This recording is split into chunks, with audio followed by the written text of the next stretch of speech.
True power in speech lies within the pause, for he who thinks deeply and speaks boldly commands every moment. Framework Thinking: How to Think Fast Before You Speak. Written by Ivrik Solane and published by Listen Grow Sleep. Introduction: The Art of Quick Thinking. Why do some people always know what to say? It seems like they're never flustered. They can always answer questions on the fly. I used to think it was due to a high IQ, but it turns out we can train our brains to do the same. Welcome to Framework Thinking: How to Think Fast Before You Speak. In this audiobook, we'll explore the powerful mental tools that allow you to respond intelligently in any conversation. Have you ever noticed how some people seem to have an answer for everything? They're not necessarily smarter than you. They've just mastered organizing information in their minds. In my years studying communication and cognitive psychology, I've discovered that thinking quickly isn't about knowing more facts. It's about organizing what you know into frameworks that you can access instantly. This audiobook will teach you how to build these frameworks for yourself.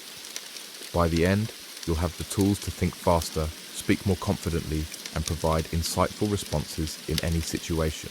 Chapter 1: The Secret Language of Quick Thinkers. Have you ever been in a conversation where you needed the perfect response, but your mind went completely blank? Or maybe you've watched someone else field difficult questions with ease and wondered, how do they always know exactly what to say? Most people believe quick thinking is an innate talent, something you're either born with or not, but that's not true. The ability to think fast before you speak is a skill that can be developed through specific mental frameworks. Think about professional chefs. They don't panic when asked to create a new dish because they understand the fundamental frameworks of cooking. They know which flavors complement each other, how cooking methods affect ingredients, and the basic structures of cuisines. This knowledge allows them to improvise with confidence. The same principle applies to conversation. When you understand the frameworks that underlie different topics, you can respond quickly and intelligently to almost any question. We'll explore how to build your own library of mental frameworks that you can access instantly when needed. We'll cover frameworks for business discussions, personal relationships, creative problem solving, and much more. Most of us were taught to memorize facts in school. We learned isolated pieces of knowledge without understanding how they connect. This approach might help you pass a test, but it fails when you need to think on your feet. As Charlie Munger said, you can't really know anything if you just remember isolated facts and try to bang them back. If the facts don't hang together on a latticework of theory, you don't have them in a useful form. That latticework of theory is exactly what framework thinking provides.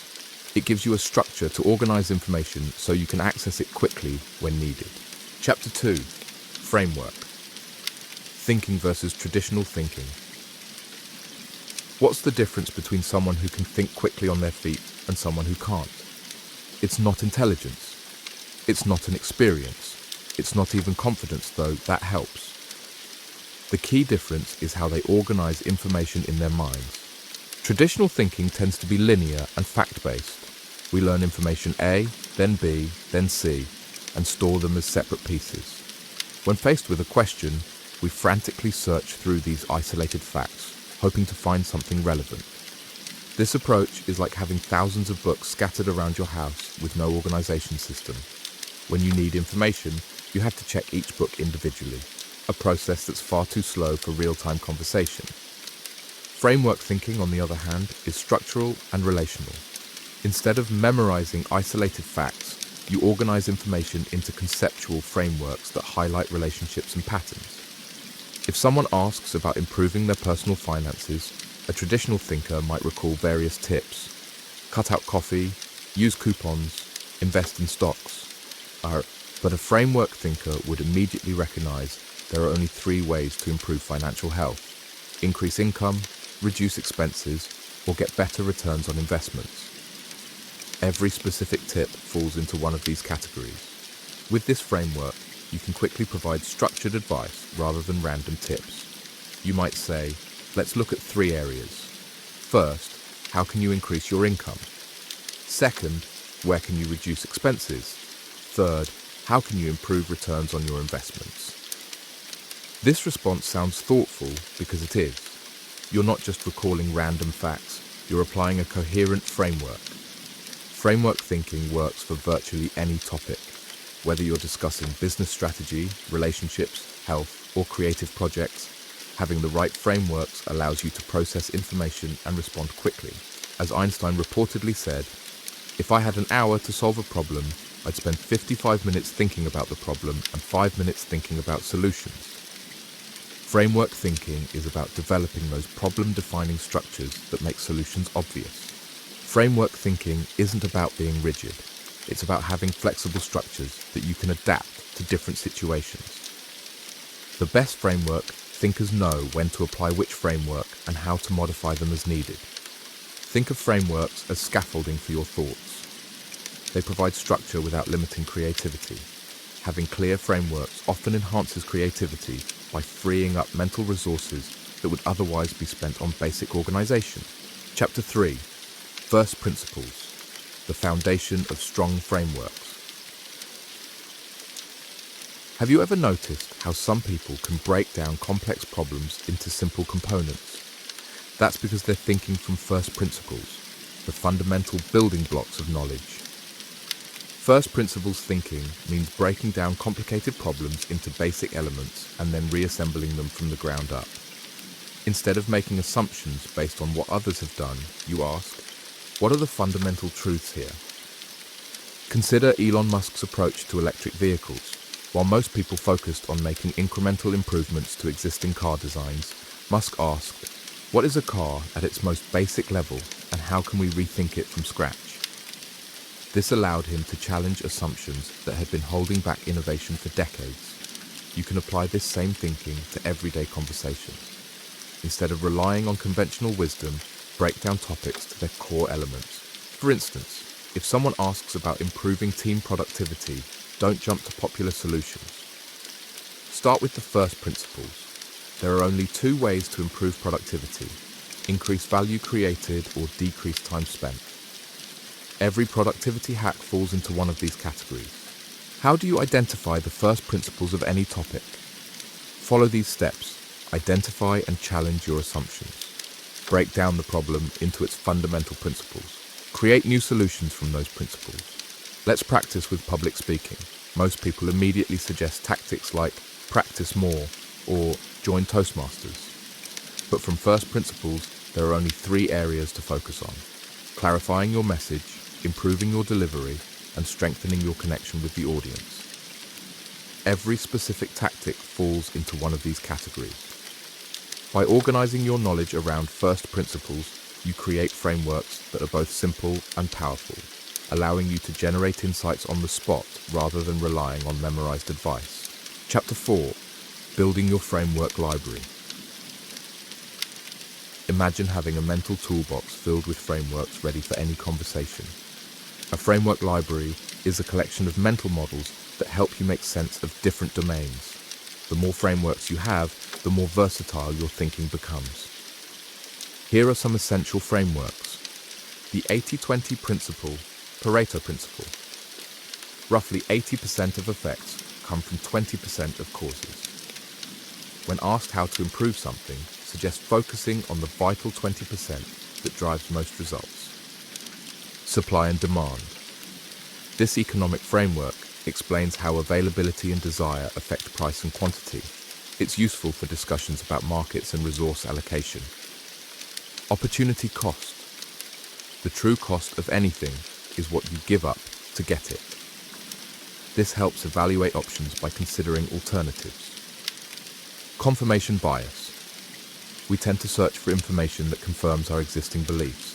This is valuable in discussions about opinions and decision-making. Systems thinking.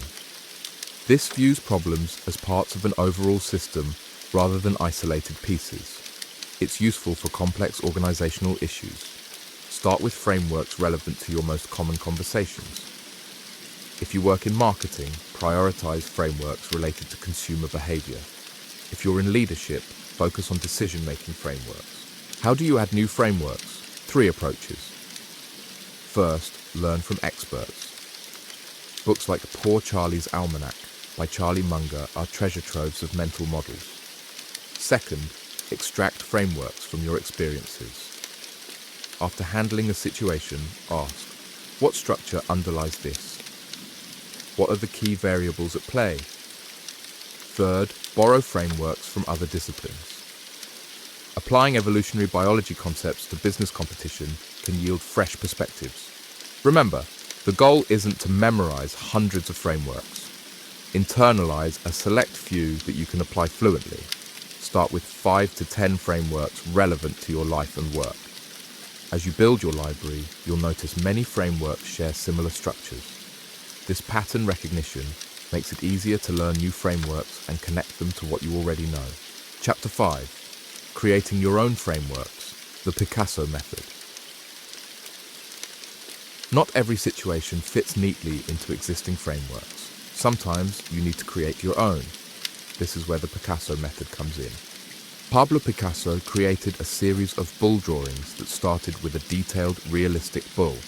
With each iteration, he removed details until he arrived at a simple line drawing that captured the essence of a bull. This process, moving from complexity to simplicity, is exactly how you should approach creating frameworks. As Steve Jobs said, simple can be harder than complex. You have to work hard to get your thinking clean to make it simple. Here's how to apply the Picasso method. Step 1. Gather comprehensive information about the topic. Step 2. Identify patterns and relationships within the information. Step 3. Distill these patterns into the simplest possible structure. Step 4. Test your framework against real-world examples and refine as needed. Let's create a framework for effective networking. First, gather information from books, articles, and successful networkers. Next, look for patterns. You notice that successful networking involves giving value, maintaining relationships, and connecting with the right people. Then, distill this into a simple framework where networking effectiveness depends on the value you provide, how well you maintain relationships, and how strategically you make connections. If any element is missing, your networking effectiveness suffers greatly. Finally, test this framework against various networking scenarios. Does it explain why some networking attempts succeed while others fail? Here's another example for personal happiness. The key elements are physical well-being, meaningful relationships, engaging activities, and minimizing negative thoughts. Each component contributes to your overall happiness. When creating frameworks, simplicity is key. A good framework should be easy to remember and apply, capturing the essence of the topic without unnecessary complexity.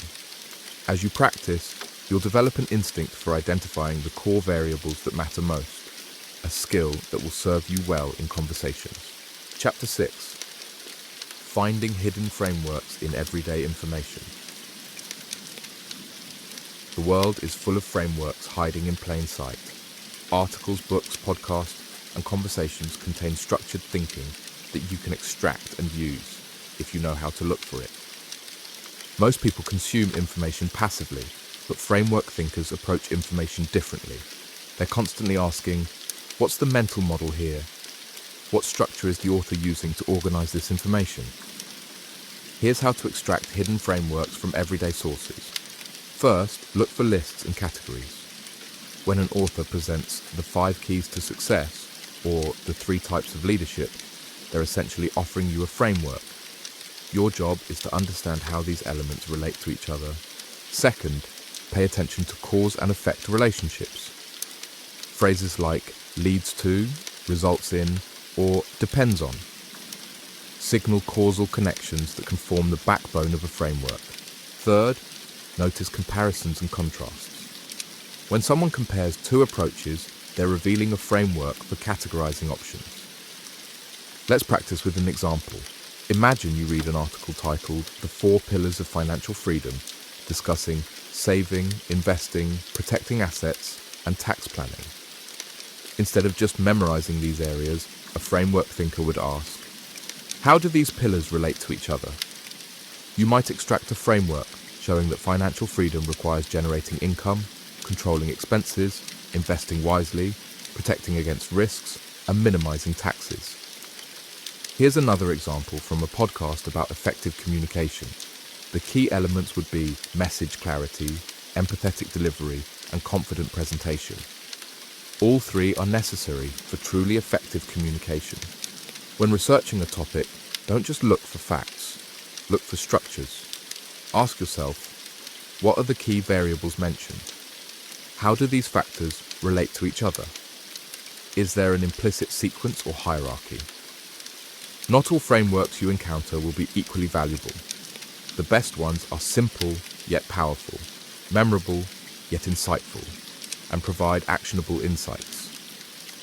As you practice extracting frameworks from everyday information, you'll develop the ability to quickly organize new information into coherent structures, a skill that will serve you well in conversations.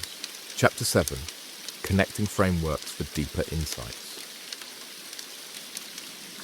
When you link multiple frameworks together, you create a network of understanding that's far more powerful than any single framework alone.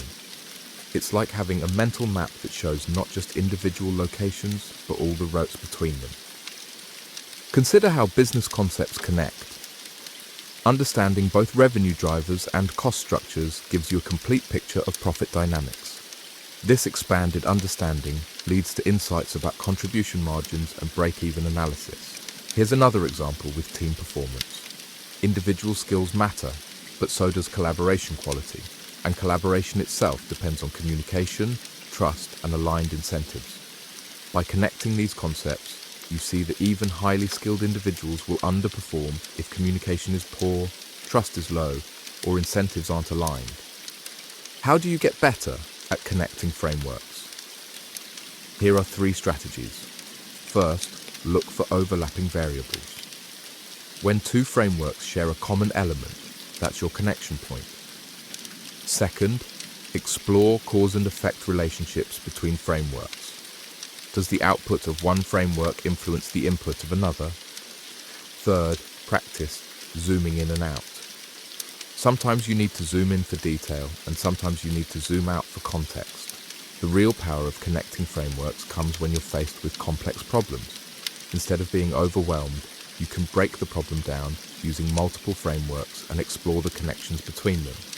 Remember that the goal isn't to create an unwieldy super framework that tries to explain everything. Focus on making targeted connections that illuminate specific relationships. As you practice connecting frameworks, you'll develop what Charlie Munger calls worldly wisdom, a rich, interconnected understanding of how different domains of knowledge relate to each other. Chapter 8. Applying frameworks in high-pressure situations. We've all been there, put on the spot with a difficult question, feeling the pressure as all eyes turn to us. These high-pressure moments are exactly when framework thinking becomes most valuable.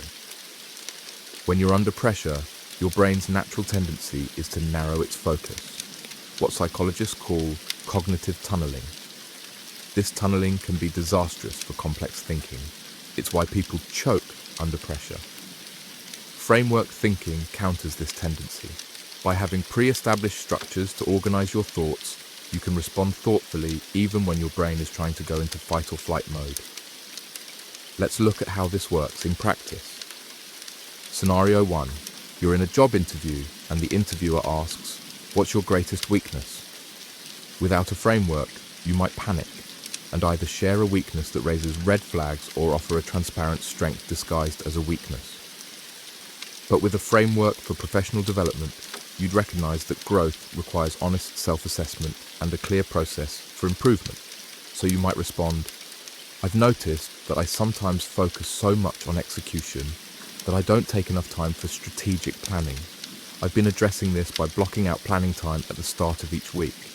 This approach has already helped me improve the overall impact of my work while still maintaining my execution strength." Scenario 2. You're in a meeting and someone asks for your opinion on a complex business decision. With a decision-making framework, you'd recognize that good decisions depend on quality information, sound reasoning, and consideration of alternatives. This gives you a structure for your response. That's an important question. To give you a thoughtful answer, I'd want to consider 3 things. First, what information do we have? Second, how does this option align with our goals? Third, what alternatives have we considered? I have some initial thoughts on the second point, but I'd like to learn more about the first and third before making a firm recommendation. The key to applying frameworks under pressure is preparation and practice. Identify the high-pressure situations you commonly face. Determine which frameworks are most relevant to these situations. Practice applying these frameworks in low-stakes situations. Remember, the goal isn't to sound rehearsed. It's to have mental structures that help you organize your thoughts quickly so you can respond authentically and intelligently. When caught completely off guard, buy yourself a few seconds by saying, "That's a great question. Let me think about that for a moment." Chapter 9. Adapting Frameworks for Different Audiences. Have you ever explained something perfectly clearly, only to be met with the blank stares? The ability to adapt your frameworks for different audiences is crucial for effective communication. A framework that works perfectly when talking to colleagues might fall flat when speaking with clients or family members. Let's explore how to tailor your frameworks while maintaining their essential structure. First, consider your audience's level of expertise. Experts appreciate technical precision, while novices need simplicity and concrete examples. For example, when discussing marketing strategy with fellow marketers, you might use technical terms about customer lifetime value, conversion rates, and acquisition costs. But when explaining to non-marketers, you might simplify it to the value of new customers compared to the cost of acquiring them. Second, consider your audience's priorities. By emphasizing the elements that matter most to your specific audience, you make your framework more relevant. For instance, when discussing sustainability with business executives, focus on efficiency savings, brand premium, and regulatory risk. But when discussing with environmental activists, emphasize carbon footprint, waste generation, and ecosystem disruption. Third, consider your audience's preferred communication style. For logical thinkers, present your framework as a structured analysis. For narrative thinkers, embed your framework within a story. For visual thinkers, create a diagram that represents the framework graphically. Let's practice with a leadership framework that includes strategic vision, team development, and execution discipline. For senior executives, leadership effectiveness depends on 3 factors: setting a compelling strategic vision, developing a high-performing team, and maintaining disciplined execution against key metrics. For new managers, being an effective leader means balancing 3 roles: the visionary who sets clear goals, the coach who helps team members grow, and the operator who ensures work gets done efficiently. For a general audience, great leaders do 3 things really well.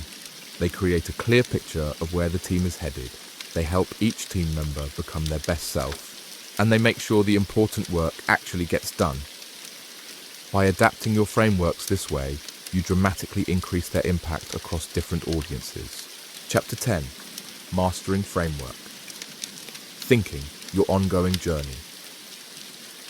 Congratulations, you've learned the fundamentals of framework thinking, a powerful approach that will help you think faster and speak more confidently in any situation. Like any valuable skill, framework thinking requires ongoing practice. Here's how to continue developing this skill. First, commit to being a lifelong collector of frameworks. Make it a habit to look for new frameworks in books, articles, conversations, and your own experiences. Rich sources of frameworks include business books and articles, especially those written by consultants, academic papers in psychology, economics, and systems thinking, biographies of successful thinkers who explain their mental models, conversations with experts who have developed their own frameworks. Second, practice applying frameworks regularly. When facing a complex challenge, ask yourself, what framework could help me understand this situation better? Third, teach frameworks to others. There's no better way to master a concept than to explain it to someone else.